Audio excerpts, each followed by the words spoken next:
Hello again, everyone. We are here with Karic Jones from the Horizone Roundtable. And this is another episode of Matchup Zone. Did not have an episode last week because NKU was good enough per the metric, the formula, whatever, to make it to the second round unopposed. We got a first round bye. We are going to be hosting the Detroit Mercy Titans, the Fighting Antoine Davises, though I think we're going to find out today that they're a little bit more than the Fighting Antoine Davises this year. Karic is a writer for Horizone Roundtable. Karic has been covering the Titans. I believe we're going on. It's been 9 years. We're going on 10. Karic just told me in the fall. Karic, what's up, man? Not much. It's crazy. We're at this point in the season already. I feel like we just started and we're here. So yeah, it's been a wacky year. It's exciting. I think I don't know. I already have an idea for my article once the season's over. If we win the tournament, it's going to be a lot different. But if we lose, I'm already going to say it's going to say something like "So long 2020-2021" with an asterisk next to it, because that's pretty much my thought process. Unless, of course, we win the whole thing, and then my bias is going to kick in, and we're going to be Horizon League champions forever, right? But if we lose, it's just it's an asterisk year. Doesn't even count, right? I mean, kind of.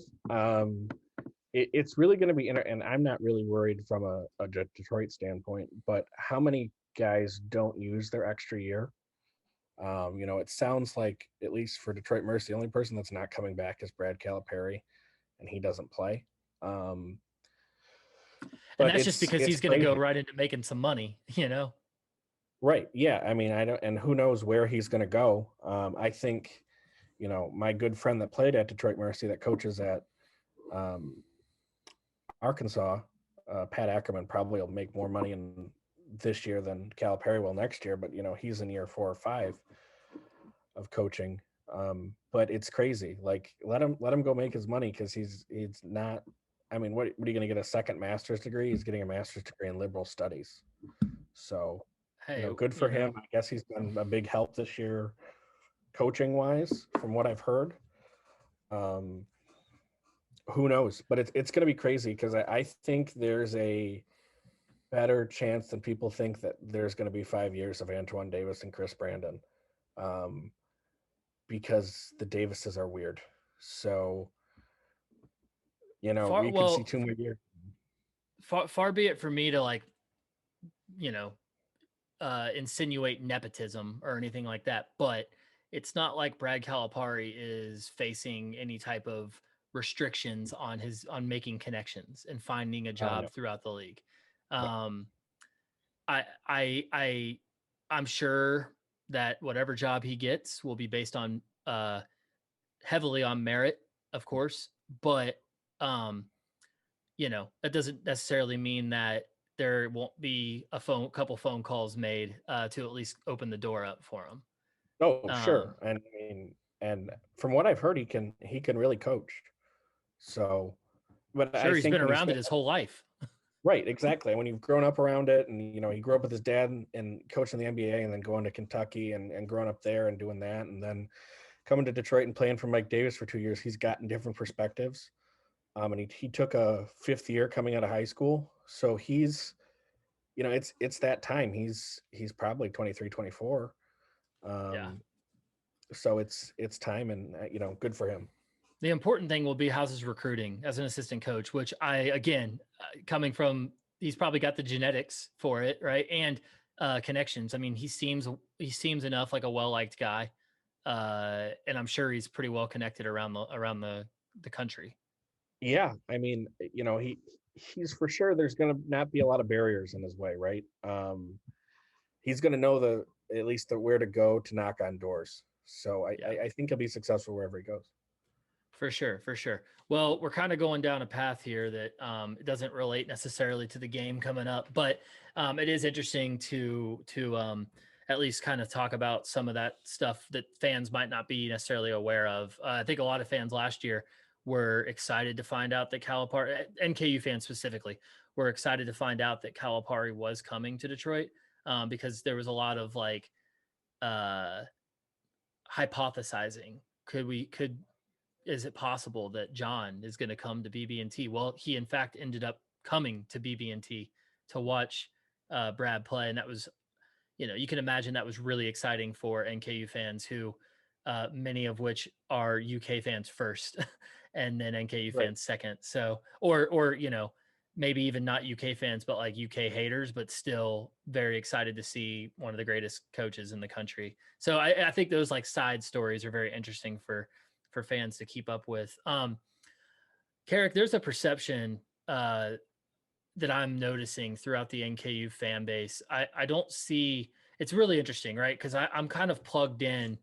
I'm plugged in two different facets. On the one hand, I'm trying to build up the Norse Report, right? An NKU brand, and trying to sort of give our fans content. And so I'm, inundated into those like conversations, storylines, seeing those perspectives. But on the other hand, I'm more involved this year than I ever have been with Horizone Roundtable, which has given me sort of like a league wide perspective. And it's forced me to kind of see things through the eyes of like other fans, which normally I wouldn't have.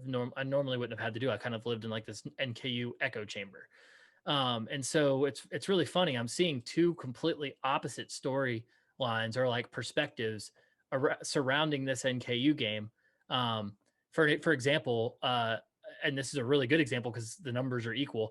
I had Bob and Matt on watching the Horizon last week, where we actually previewed the entire tournament.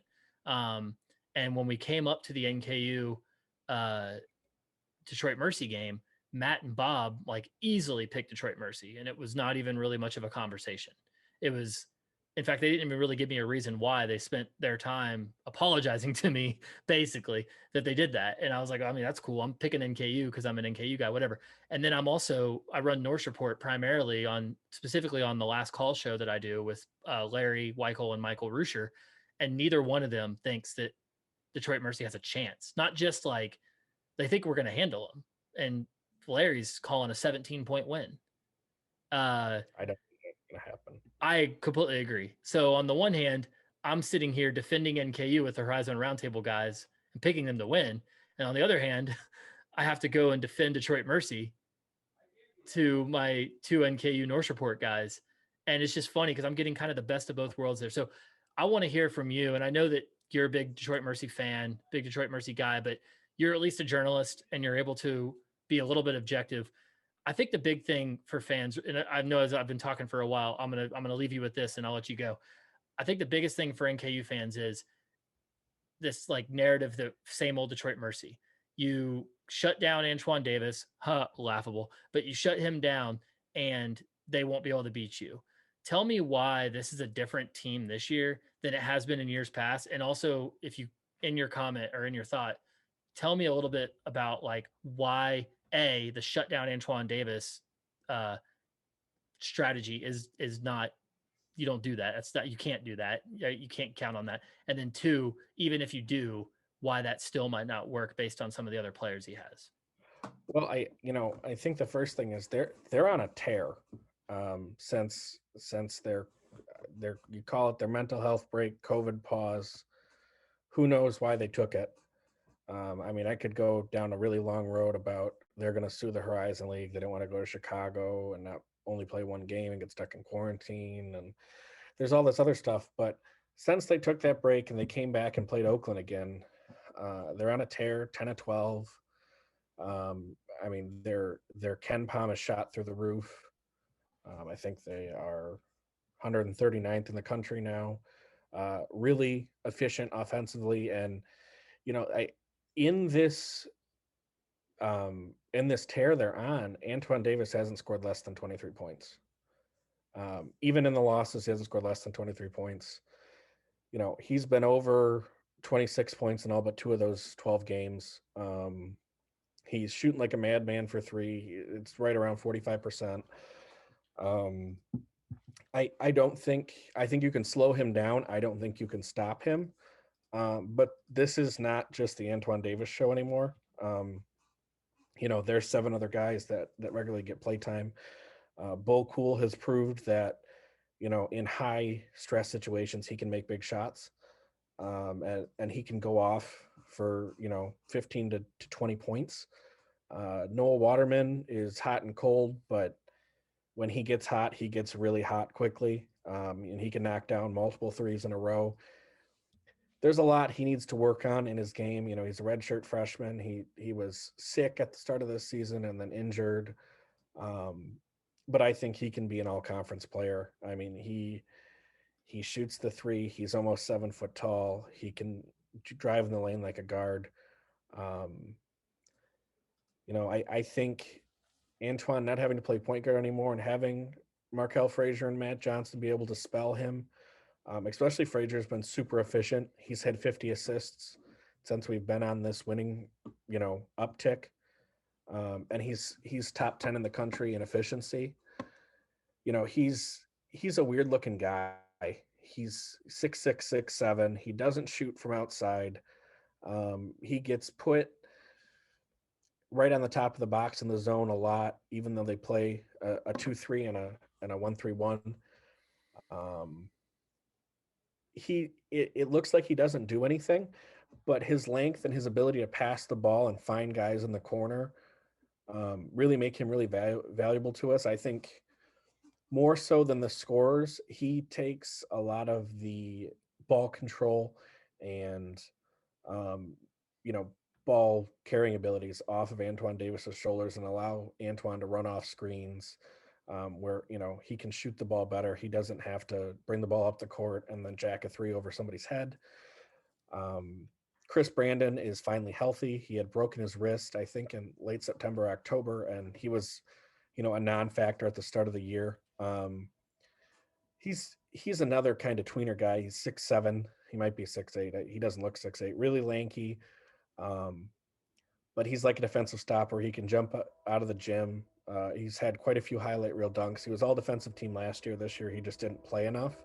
But we're seeing that same type of intensity. I mean, he's going to get steals. He's going to get blocks. He's going to lead the team in rebounds every night. His uncle coached the Houston Rockets to a NBA championship in the 90s, the year they won with Hakeem Olajuwon. So he comes from good genes. Who else? I'm forgetting somebody. Well, we have Willie and Dwayne Rose who'll come off the bench. Willie's 6'7". Prior to this season, he was kind of like a 3-point specialist. Now they really have him playing in the post. The thing he does really well in his limited minutes, he draws a lot of charges. He's good for 1 to 2 charges a game, and he rarely plays more than 12 minutes. He's gotten really good at it. He will get in the way and draw fouls. He's a good rebounder, and he works really hard. I mean, this was a kid the last 2 years that was making mistakes and fouling out and getting really upset, almost to tears because he didn't want to make a mistake. Mm-hmm. And then Dwayne Rose Jr., he had a spell at the start of this tear where he was scoring 20 points a game. He hasn't done that lately. He has a lingering knee issue, but he's another guy that they can bring in as, in a 3 or 4 guard lineup.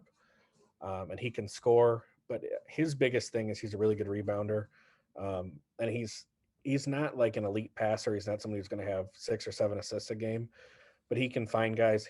He's really the only guy besides Frazier who plays for us who doesn't have an outside shot. He made a 3 the other night, but having been there in person 6 or 7 times watching them, he's not comfortable shooting the 3. He doesn't want to do it. He will stop himself from pulling up, step inside 4 feet and shoot.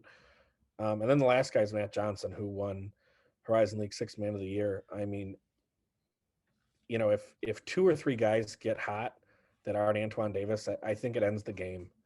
And Matt Johnson will probably be one of those guys. If it's not Waterman and Cool, Matt Johnson is the other guy that has to get hot, and he can shoot threes just as well as Antoine Davis. He's really good at driving on weird angles. He's one of those guys that likes to go from the corner down the baseline. You don't see him really drive into the lane where he can draw fouls or offensive fouls. But it's a different team. It's not a one-man show. They pass the ball really well. They look for their shots. But at the same time, if they're rolling, it's not uncommon for them to shoot 6 threes in a 2-minute span. The other night against Yeah. Robert Morris, they were Karic, going like back to back to back.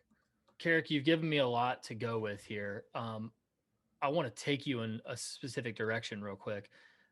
You're mentioning that Antoine Davis.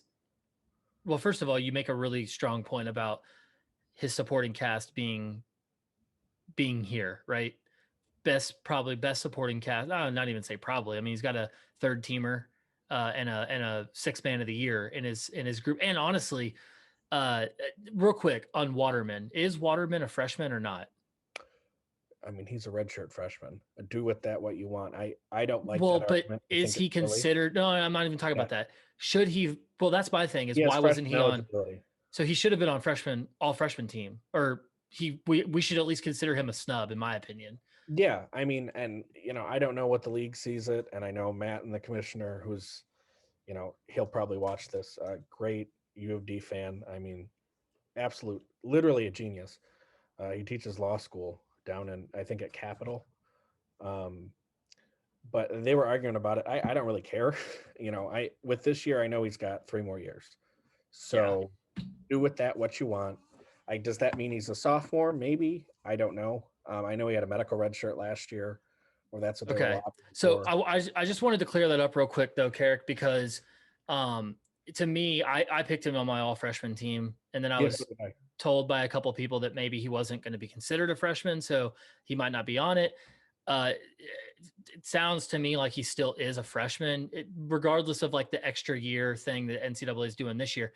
He should have been listed as a freshman. He's listed on your guys' team site as a sophomore, but then he's listed on College Reference as a freshman. So it's like, or Sports Reference, I mean. So it's like really hard to make the distinction. But the point I'm trying to make is just that alone, the fact that he has someone who is eligible for the all freshman team and is not, he's a 19-year-old freshman or 20-year-old freshman or whatever. He's got what's the sixth man of the year? Matt Johnson. I almost said Matt Jones. That's the Kentucky sports radio guy. And then he's got a third teamer to dish out to. That right there shows you that he's got a supporting cast that is definitely, they're earning more accolades than any supporting cast he's ever had. And just this stretch right here, they are in their last 13, they're 11-2, and that's including the Robert Morris game. Davis is averaging 29 points over those 13 games. And you see that and you're like, oh my God, like 29 points. He's doing it on under 20 shots per game, and he's averaging almost 6 assists in each of those games. And that's including some of the losses. In fact, to take it a step further, his highest assist total in any game prior to that, he'd only gone over 5 assists one time, which again, in that stretch, his average is 5.7 assists.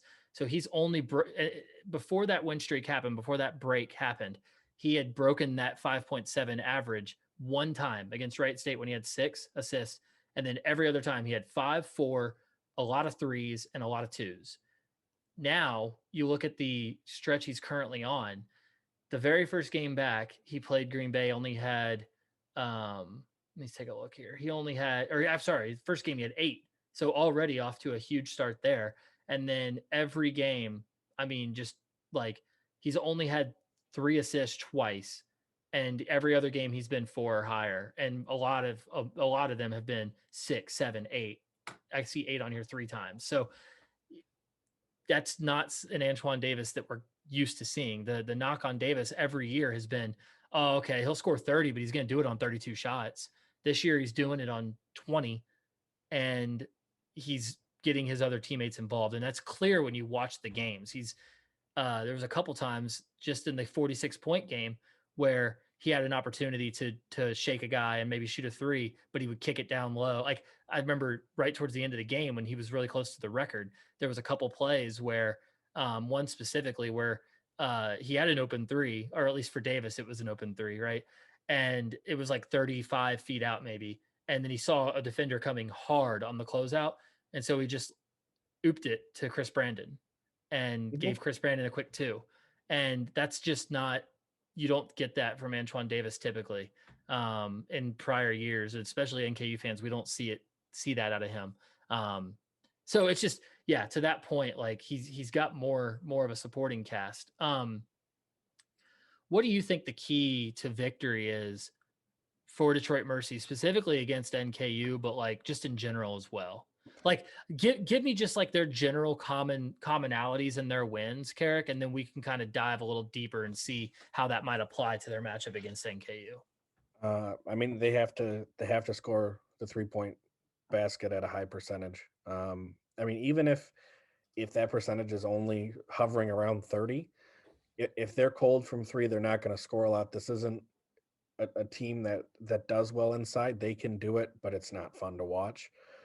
They need to get NKU in it. I don't think it needs to be like crazy foul trouble, 8-9 minutes of shooting 2 baskets, but they are one of the best free throw shooting teams in the country. And if, NKU's fouls are 7 with 6 minutes to go, they can just lower their shoulder and drive at them and extend the game and make it even harder to climb back in. And then I think the other thing is, 2 of those guys in the supporting cast that aren't Antoine Davis have to step up and have more than 12 points. Mm-hmm. If that happens, I think it's if Davis plus 2 others have plus 10, I think it's over. Especially if one of those other people is bull cool, it's probably really over because of how high of a percentage he shoots. But yeah, I think those are the 3 main things. They have to shoot well from 3. They have to get help and they have to get to the free throw line. Yeah, I'm looking at Bull Cool right now. Is he a senior? It says he's a senior. He's a grad student. He's a fifth year transfer. Yep. Gotcha. Okay. Yeah, I mean, to your point, they are an incredible 3-point shooting team. In fact, I had it up. Let me see if I can run back to it real quick. They were, I believe, like they're top 20 in 3-point percentage in the country. I don't remember exactly where they are listed total. Let me take a look real quick. They are okay on 3-point percentage. They're 12th in the nation at 39% on the season. And to kind of firm that point up, they have not won a game this year where they've shot under 30% from 3, and they've only had 3 games in conference where they've been held under 30% from 3. Both times against Wright State, they were held under 30% from 3. Once against Cleveland State, and every other game they've been over 30% from 3. In fact, yeah, only three losses where they've shot over 35% from 3 in conference, that is, and they're all 3 to Oakland, which is also interesting. So they're going to shoot a lot. I mean, this is the team that they have 0 games this season where they've shot under 23s in a game. So yeah. What about rebounding? How do they do typically on the glass? That's a sort of a common theme with NKU is obviously we have Adrian Nelson, but we have to be a very strong team rebounding team. We can't just count on one big guy, like we don't have Loud and Love. We can just have them vacuum clean, suck up every ball that comes off the rim. We don't have any big guys either. I mean, there's nobody that plays that's over 6'8", except Waterman, right? But he doesn't really count. He plays more. He plays small. He plays on the wing. Yeah, he doesn't. I mean, he gets rebounds. Like he can have 5 or 6, but that's because they came to him. Or he drove and like got his own rebound and missed and got his own rebound again. That seems to happen a decent amount with his inside shooting. Yeah, just for context, just so fans can have an understanding, Noah Waterman's 6'11", so when fans are going to look at the roster, they're going to see a 6'11" guy, but he's averaging only 2.6 2-point attempts per game on the season, and yet compare that to his 3-point attempts, he's averaging 4.6 3-point. So he's averaging 2 more 3-point attempts per game than 2-point attempts. Yet he is still finding a way to average 4.4 rebounds a game, but 3.4 of those are coming on the defensive end. He's not much of an offensive rebounding threat, it doesn't look like. And that's probably due to him being a wing player. Sorry, I Yeah. didn't mean to cut you off. I just Oh wanted no, to you're add good. some. Yeah, he plays in the corner. I mean, sometimes maybe, he'll come up a little bit, but mainly you're going to see him have two guys in the corner on all their offensive sets on both sides, whether it's Waterman and Cool, whether it's Waterman and Johnson. Cool likes to come up to the elbow. He likes to shoot the long two from there, but he's deadly from 3 too. And the thing with him is, if he might miss 4 and then hit the 2 in a row that you need to win the game. He's got that clutch thing in him. He likes the pressure. You see he gets really angry when he messes up. I think he leads the team in technical fouls. I mean, Oh, he'll wow. scream horrible things. I mean, he gets angry. He's shooting 50% from 3 on the Yeah, season. and a lot of them are like daggers. And he's 65 attempts. So, I mean, in 14 games. So he's not, I mean, he's averaging 4.6 attempts a game. So he's not like, that's not Paul Joko last year shot 42% from 3, and that's for NKU, and that was our highest percentage, but he shot 6 of 14 on the season, right? So it's like misleading. He wouldn't fall into like any leading categories or anything like that. Noah Waterman's out here shooting, like he's spraying. So something people got to watch out for, I think. I mean, they're both good, but rebounding wise, it really falls. It's a team deal. Yeah. Pretty much everybody but Davis. Matt Johnson, for a small guy, gets in and gets rebounds. So does Rose. A lot of it falls on Frazier, Brandon, and Cool. They're just the biggest guys that are down there. Even offensively, it seems like Frazier ends up in the paint because he's not a 3-point shooter that I've seen.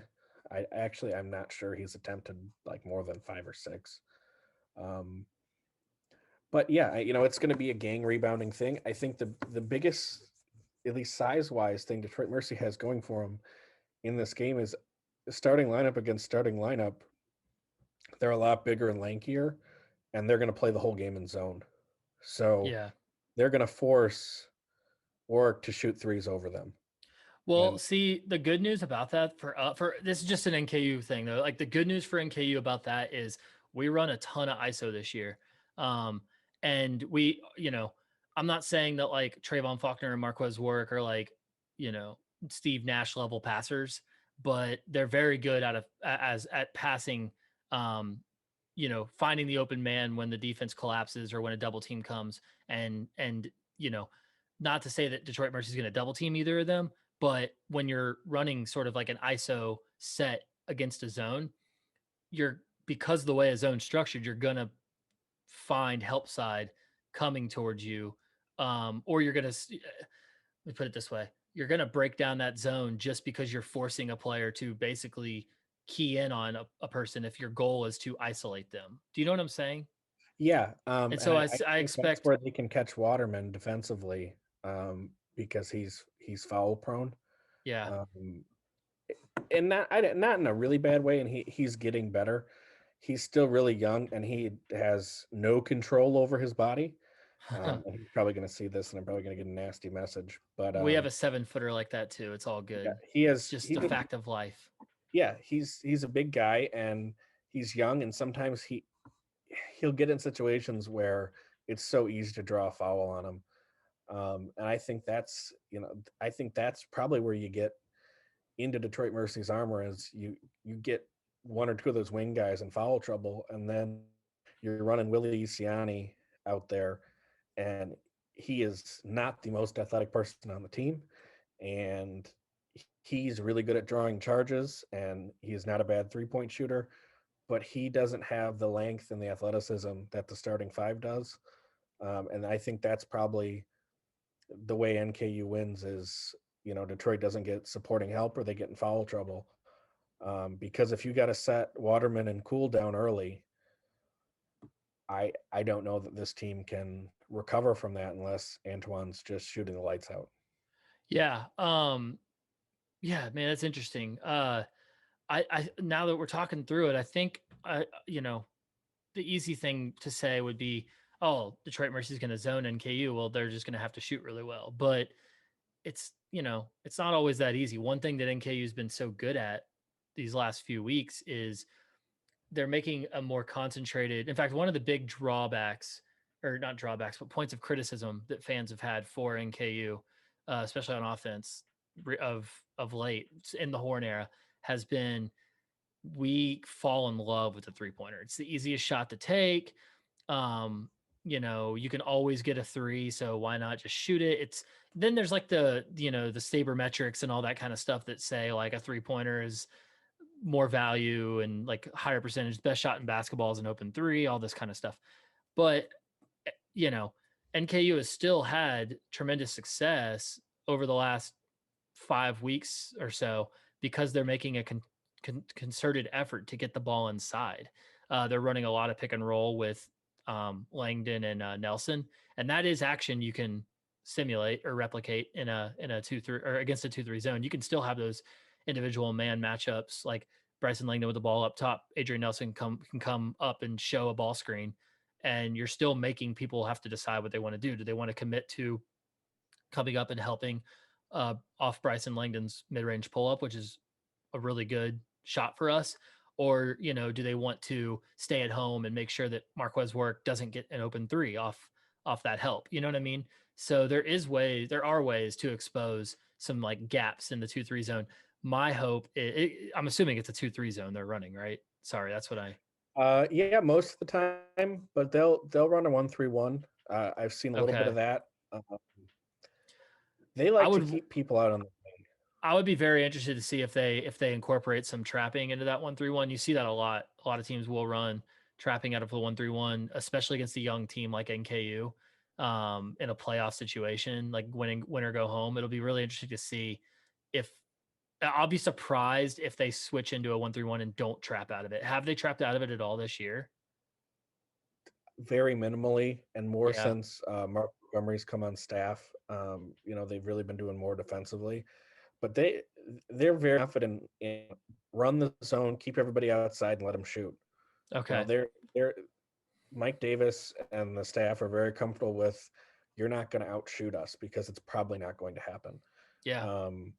You know, I think that second Cleveland State, that's why they lost that game. We didn't shoot well and Cleveland State shot well.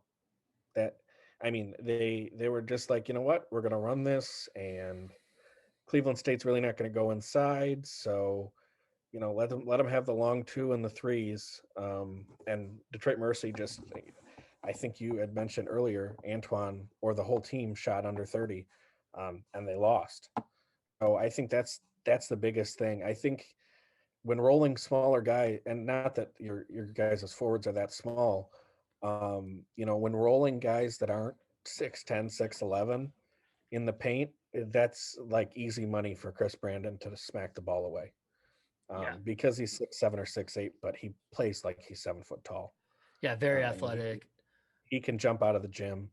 Our combatant to that would be the fact that Nelson is incredibly strong. And I know Brandon is too, but it almost feels like those two meeting at the rim is going to be a, you know, what do they call it? It's like a 50-50 matchup, basically. It's like two trains. Sure. It's like two trains hitting each other head on, basically. So yeah, and you know that very well may happen. I think, you know, Cool get involved, and Frazier too. It's very interesting offensively. You know, Frazier plays point guard or the off guard a lot of the time. Defensively, he plays almost like the 3. Sometimes they'll put him on the other team's ball handler. It just depends. I would say 80% of the time that's probably Antoine Davis, but Frazier will get that matchup sometimes. And if Detroit can, you know, keep their 6'7" wingspan, 6'8" wingspan on your 5'9" point guard, that's probably not going to be very fun, because he's just going to take the ball away. Yeah.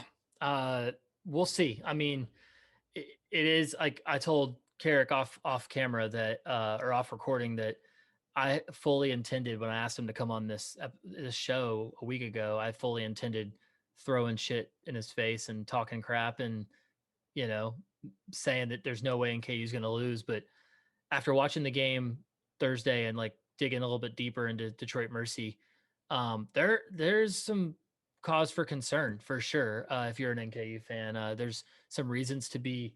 There are some reasons to. I don't want to say be confident, but to be optimistic for sure. But there's also a lot of reasons that Detroit Mercy could and frankly should in some aspects beat us. So, yeah, and yeah. I don't think that it's out of their own possibility that Detroit Mercy loses, because it's just unfortunately what their identity's been since NKU's been in the conference. It's certainly not the identity that drew me to go to the school, and what I experienced my first 3 years there. We went to the tournament, went to the NIT, had a really, really good team that just fell apart when conference season came the third year. But Mike Davis hasn't, outside of this year, proven that they can win. And we've really only had the small sample size from mid-January till now. So as much as everyone and their brother is picking Detroit Mercy to possibly get to the final, I'm kind of hesitant, because as someone who watches the team, I mean, there's ways to beat them down. Are they pretty good? And if they're shooting well, is it going to be hard? Sure, but they're not perfect. I think this time next year, and I know I'm going to sound like a homer, Pat Baldwin Jr. possibly going to Milwaukee doesn't really scare me if this whole team comes back. This is a spooky team with a whole off season, considering what they've done the past 12 games. They're spooky, and it's kind of like, what else are they going to go get? Because the biggest gripe was, they can't recruit anybody to go around Antoine Davis. And then it was, okay, Tareen Thompson, who doesn't play at all, is going to be, the star because he was at Syracuse and Seton Hall.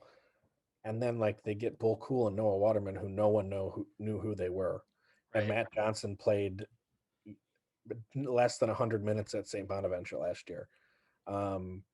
It's like giving these guys their second or third chance, and they've shown up. So clearly, from what I've heard, it's Mike Davis Jr. that's finding these guys. He can find guys. And with the extra scholarships next year, and, you got a guy, Joey Lydell, on the bench who's from an itty bitty school and can just shoot like crazy. This could be a very, very, very good team. But, for the purpose of Tuesday's game, they're going to run 8 guys. The starting 5 is really athletic. When you get into the bench, you got Matt Johnson, who can kind of join in with that athleticism and the scoring, and then Rose and Isiani, who both play a role. Isiani's more your traditional inside big, but he shoots the 3 well. He's from Europe. They seem to be good at that. And then, Rose, like even the games he was on a tear, watching it, I was like, where is this coming from? Mm-hmm. I had seen flashes of maybe this guy could be good, but he's like his uncle. He doesn't really shoot the 3. He likes to drive and score and rebound and just to clarify, his uncle, I mean, this should be obvious, but a lot of NKU fans may not know it. Derrick Rose, the NBA player, Chicago Bull, longtime Chicago Bull, Minnesota Timberwolves. Where is he? Detroit traded him to the Knicks last week. So he's back with the Knicks. Yep. He's been everywhere. They traded the Knicks for Dennis Smith. Interesting. Dennis Smith, former Maverick. Yep. Yeah. So that's the Rose you're referring to. I just want to clear that up because people may not be aware. I think this team it's really interesting. If any of the NKU fans look down Detroit Mercy's roster, most of these guys that are starting have been at 2 or 3 schools. I think this is Frazier's 3rd or 4th school. Yeah. One thing I'm noticing, Karic, is that NKU may have an advantage on the offensive glass.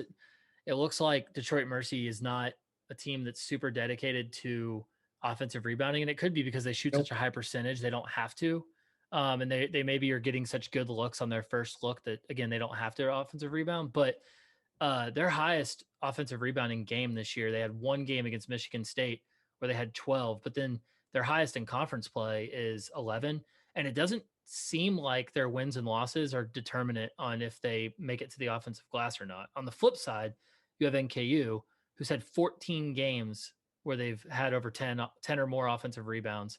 They have 7 games, I believe, where 7 games where they're either getting as many or more than Detroit Mercy's highest total in a game, right? So meaning they've had 7 games this year where they've had 12 or more, which is Detroit Mercy's highest they've had in a game. And it just seems like maybe that's where NKU can exploit a weakness. Is I don't know how, especially out of a zone. Zones are typically uh, more exploitable for the offensive glass. It's a lot harder to box out in a zone, find your man and get a body on him. So maybe NKU can make some headway there. But it's just an interesting thing I noticed. Yeah, I think part of it's probably the shooting. But really, I think a lot of times, even offensively, you don't really see a lot of sets with two guys inside to rebound. And Mm-hmm. if the one guy's Chris Brandon, he's not going to waste his fouls jumping over someone's back. Right. Makes He's going sense. to get 4 of his 5 fouls or all 5 because he went to block a shot and knocked someone down. That's just what he does. He's pretty smart about it too. Um, so I think I think getting the wings, especially Waterman, in foul trouble and the offensive rebounds is probably what NKU is going to have to do to win. They're going to have to outgrit them and hope it's not raining threes. Yeah. No doubt. All right, Karic. Well, you give me a lot to go off of there. I'm working on getting together a small preview for tomorrow's game, and I'm definitely going to be referencing some of the things you mentioned here. Or sorry, for Tuesday's game. Let me take that back. And I'll be referencing some of the things you mentioned here, for sure. Um, where can people find your content, Karic? Obviously, the Horizone Roundtable, but tell people where to exactly Yeah. find that stuff. On the Horizon Roundtable, and then at Twitter, Karic_Jones is where you're going to find it. I would also encourage NKU fans to go look at um, both of Detroit Mercy's fan boards, but especially if you type in UD Titan basketball on Google, it's on Freeforms. That's the commissioner's, like, that's his nickname, his screen name. That's his fan board, and he runs all of his previews there, and they're pretty stat filled. I think the one thing that he wrote that I stole from him here, and I'm sure he's perfectly fine with it. Um, Detroit commits way fewer turnovers and has better foul shooting, especially with the players most likely to handle the ball. The two teams have comparable records, 13-10 to 12-9, but the Norse are much closer to a losing season than Detroit is. If they had lost all their one possession games, if we'd lost all our one possession games, rather, Detroit Mercy would be 10-11. They'd be 9-14. If we had lost 60% of our single digit games, we'd still be 12-9, and NKU would be 10-13. So he looks at some in-depth stats and stuff. Anything he puts out on Twitter, I think you can follow him on Twitter at UD Commissioner.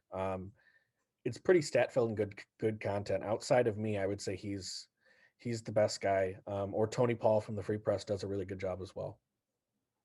Yeah, interesting points made by the commish. I'm looking at our game logs to see where he found all those extra losses, though, because I mean, unless he might be considering an overtime game a one possession game, because it Probably. could have that's got to be what it is. Because we have a win against Robert Morris in overtime where we beat him by 5, but his point is probably if we had not made it to overtime, if they had ended the game in regulation, right? Yeah, all right. Do me a favor and send me that article, actually, the discussion board that he wrote up. I'll definitely plug that in the bio of this video, and then also in the article I write. Karic, this is the last thing. Give me as reasonable a prediction as you can down to the score. Let's go 82. And the big reason why it happened, whatever it is. 82-74 Detroit Mercy. I think they're just really hot right now. it's not even a homer thing. I mean, because if anyone's going to be critical of Detroit Mercy, I'm the first one to do it. It's been a lot of doom and gloom the last 4 or 5 years, but they're really hot right now, man. I mean, Yeah. they're fun to watch. Even when they lose, they're fun to watch. They play this super up tempo, fun style of basketball. I mean, they're shooting threes like crazy. I think this is going to be cliche, but I think there's two keys. I think the first is what Antoine Davis does, but then I think the second is what Waterman and Cool do. I think if Waterman and Cool have good games, it's probably over, because Antoine's going to get his 20 points. Yeah. Okay. Well, fair enough. I would like to point out, so I'm going to go with NKU, obviously, with the win. I mean, I can't go against my team, especially at home. I will admit that's primarily based on bias. I have openly said that this is a game that NKU fans should be a little worried about. And, I could totally see us losing. In fact, I want fans to be prepared for that possibility because I don't want anyone to be disappointed because this is a team that's very capable of beating us, and it would not be an upset if they did. Obviously, the 4 or 5 seed line would indicate that it is an upset, but it's not. I mean, this is just for the same reason an 8-9 matchup would not be an upset in this league, in this conference. These are two very even teams. To Karic's point, they're both very well. Detroit Mercy is the hottest team in the conference, but I will say this: NKU is probably the second. You look at the last, I think it's the last 10 games. NKU's 8-2, with one loss coming in overtime against Green Bay, and then the other loss coming against Wright State, where we led for a good portion of that game, and we had just beaten them the night before. In fact, I said this with Bob and Matt. A big reason why I like NKU to make a surprise run in this conference tournament is that of the teams that played Wright State this year, which I think a lot of us will agree consistently, Wright State week to week was probably the best team in conference. Although they weren't the 1 seed, there's a case to be made for Cleveland State. They were probably the best team in conference holistically from a night in, night out standpoint. They would lose a game by 2 and win the next by 40 against the same team, right? NKU played the best in 2 games against them than anyone else did.